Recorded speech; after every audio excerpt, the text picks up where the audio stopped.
Bon alors, comme on m'a demandé, une petite vidéo pour vous expliquer comment équiper un vélo pour une rando cyclo. Alors déjà le vélo. Donc le mieux c'est de prendre plutôt un VTC pour aller assez vite et puis passer sur un peu tous les types de chemins, route, gravier, etc. Alors moi j'avais pas de VTC donc j'ai pris mon ancien vélo de route auquel j'ai fait quelques modifications. Donc j'ai mis des pneus les plus épais possibles, les plus épais sur ce vélo que je pouvais mettre c'était des 28 mm de large. J'ai mis des pédales plates. Donc, après ça c'est un choix. L'idée d'une rando c'est de faire ça tranquille. Et les pédales plates c'est quand même plus confortable. On peut s'arrêter plus facilement, prendre des petites photos, voilà.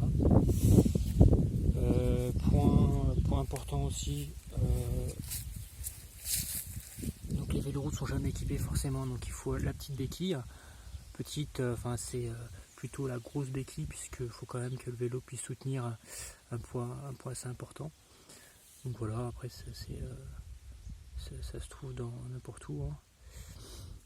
Voilà pour le vélo. Donc ensuite en termes de sacoche, donc bien sûr il faut le porte-bagages, donc ça le point important. Donc tous les vélos quasiment peuvent s'équiper d'un porte-bagages.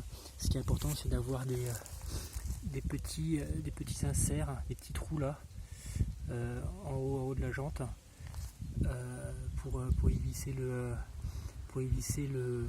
porte-bagages, plus ici il faut qu'il y ait un trou qui permette aussi d'attacher donc là c'est d'attacher ici un trou pour attacher le porte-bagages, mais ça la plupart des vélos en ont.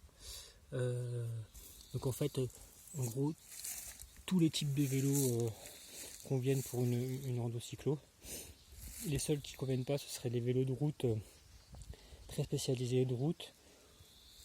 Et encore, en fait, c'est surtout le problème des inserts. S'il n'y a pas les inserts, on peut toujours trouver quelque chose avec des cerceaux qui permettent de rendre compatible le porte-bagages.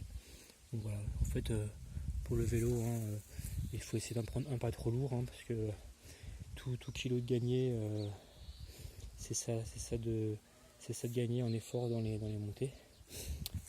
Alors après en sacoche je disais, donc du coup moi je suis équipé d'une double sacoche 2 fois 15 litres.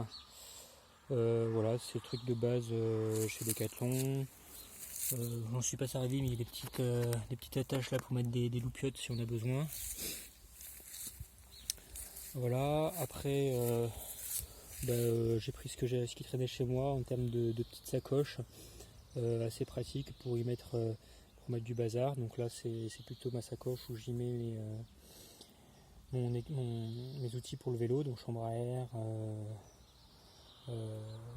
outils vélo, etc. Enfin, tout ce qu'il faut, le style aussi. Une petite sacoche aussi pour y ranger des bricoles, pareil. Et puis le point qui est pas mal là, c'est la petite sacoche devant. Petite sacoche devant qui elle est pratique pour y mettre ses affaires qu'on utilise souvent pendant le trajet, donc le téléphone pour prendre des photos, choses comme ça quoi. Moi c'est là où j'ai mis ma sacoche, dès que je vais faire une petite course, hop, je prends la sacoche.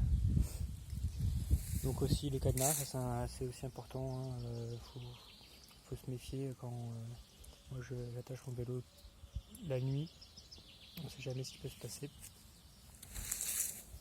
Voilà, sinon quoi d'autre? Donc au niveau des bagages, moi ils sont surtout concentrés à l'arrière, sachant qu'il est plutôt recommandé d'équilibrer un peu le poids entre l'arrière et l'avant en mettant des sacoches.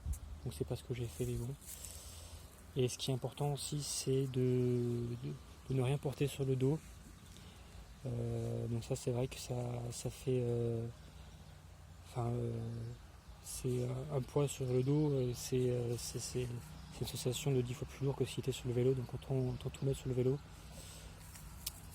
Donc voilà, après ensuite en équipement de camping, le petit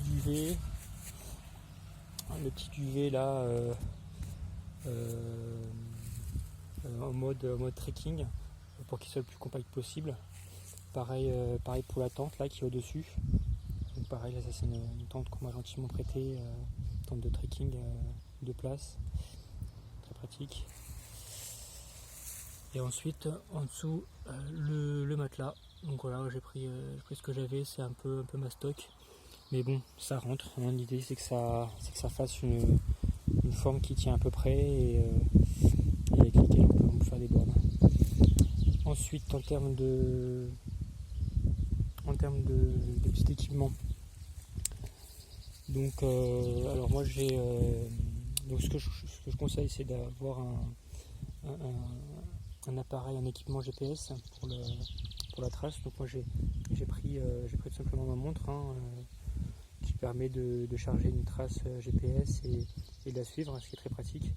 Puis voilà, on a un nombre de kilomètres restants jusqu'à l'arrivée si on suit la trace. Après bien sûr on est libre de détourner la trace si on voit des choses sympas.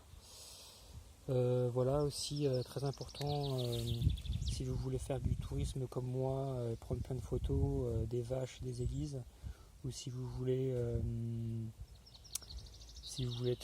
partager vos vidéos et tout avec vos téléphones, etc., il vous faudra absolument un chargeur.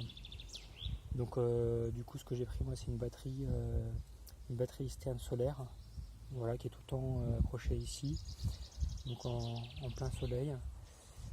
Bon, c'est pratique parce que du coup ça permet de charger un peu le téléphone et la montre. Et mais bon, en complément, dès que je peux, je branche aussi sur le secteur mes appareils. Ça va quand même plus vite. Voilà, et puis après pour l'aspect navigation, je pourrais refaire une autre vidéo. Navigation, itinéraire et tout ça.